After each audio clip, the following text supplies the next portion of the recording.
The wartime propaganda is in full swing, folks, and I knew that something strange was going on. I knew that something was off like a week or so ago, because all of these big influencers, all of these big accounts on social media, they were all for no new wars. They talked about no new wars all the time. And then suddenly, all at the same exact time, the same day, the same hour, all of these people suddenly flipped and they started promoting all of this pro-war propaganda.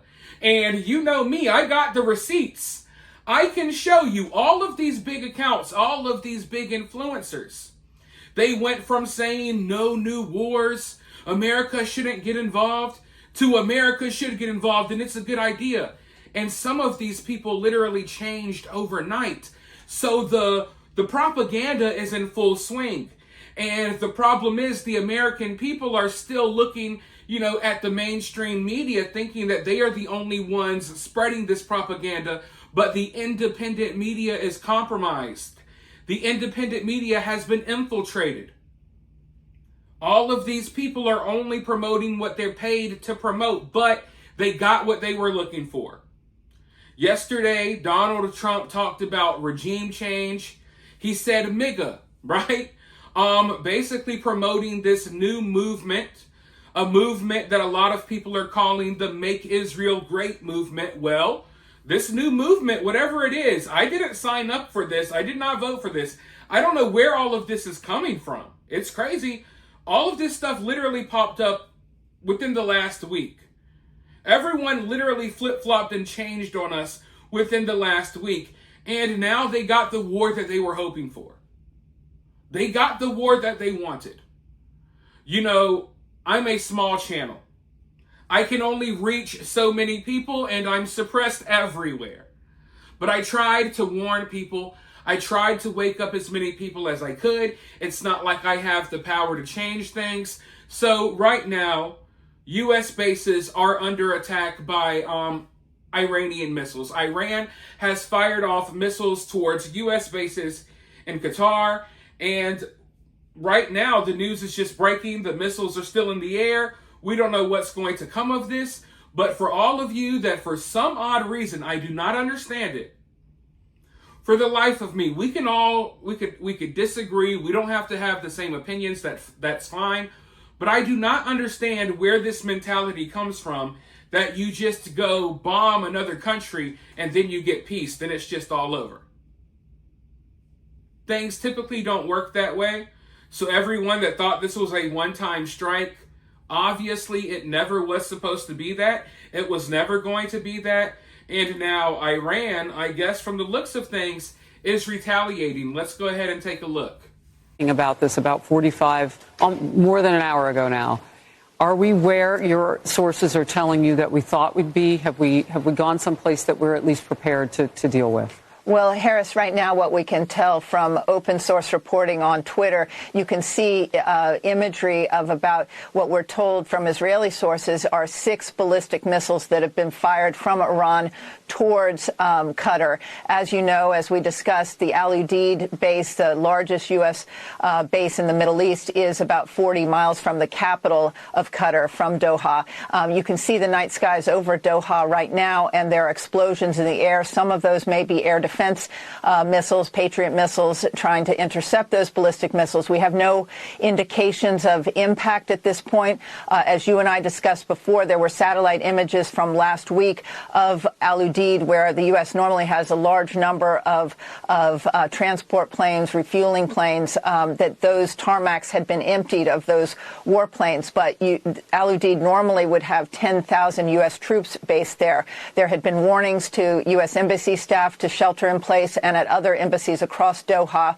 We also now are learning that the airspace over UAE, the United Arab Emirates, where the United States military has another large military base, that airspace has been closed. And we also understand there could be an imminent threat to U.S. troops and personnel at bases in Iraq. That, if you remember, just 5 years ago,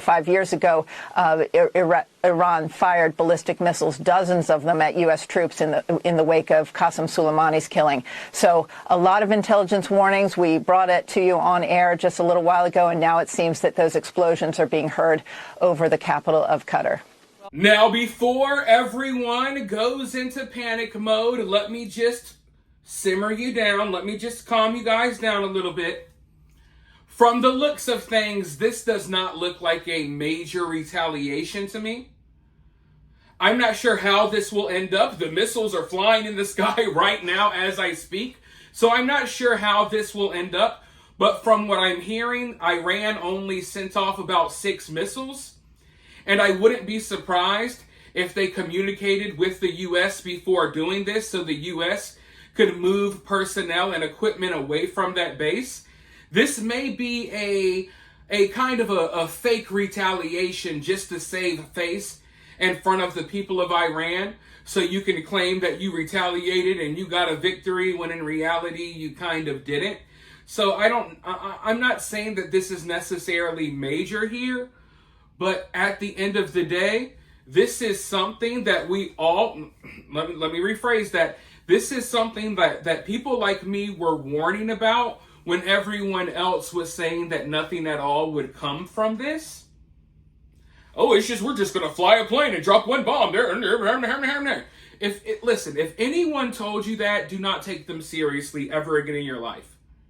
If anyone told you that we were just going to fly to Iran, drop all of these bombs on them, and then when it's done, it's done. That was never the case. They've already confirmed that the uranium was moved. They don't even know where the uranium is. They claim, I'm sure they know where it is. But the point of this is to drag this out into a bigger conflict, which is what is happening right now.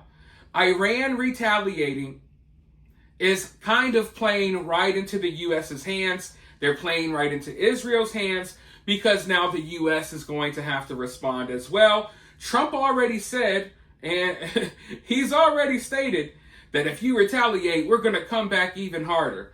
So now I can tell you for a fact that we're going to strike Iran again. I told you that before we even struck Iran the first time. You guys don't have to believe me, but everything I'm saying is coming to light, and it's not like I have to wait years and months to be proven right. I literally just have to wait a few hours. Everyone that was mad at my video last night said that this wouldn't happen, and now you guys are waking up to the news that, hey, it looks like this is a war. It's not a war. We just dropped a bomb. That's what some people were saying. We just dropped some bombs. It's not a war. Yeah, you don't get to define what war is when it's convenient for you. The U.S. has not officially declared war since World War II. So are you going to tell me that what happened in Vietnam is not war? What happened in Afghanistan? What happened in Korea? What happened in Iraq? None of those are wars? Come on, folks. Come on. Stop parroting talking points that you hear from idiots online that are paid to promote those narratives to you, folks. It's not doing you any favors. Do some research. And the slightest bit of research will show you. It's literally at the top of Google if you Google it. Regime change in Iran. The first time that the CIA on document pulled off a successful regime change was in Iran, and now we're watching them try to do it again. If you have a problem with the leadership in Iran now, I am not telling you they are good people. In fact, it is the exact opposite. But they were put there by us as well. Everyone who has ran, no pun intended, everyone who has ran Iran since you've been alive have been placed there, basically, by the U.S. The Ayatollah, he's starting to get out of hand. We don't like how close they're getting with China and Russia. That's why we're making a move now. Okay? It's really as simple as that. We will topple this regime, we will place another puppet, and then 15 or 20 years from now, your kids will be watching the news as we topple the regime in Iran again. So all of this talk of the Shah and all of that other stuff is BS. Go ahead and go do your research instead of getting mad at me, a person who actually does research. But now, this is where we're at. There can no longer be this fake nonsense of, oh, it's just a one-time strike. U.S. bases are under attack.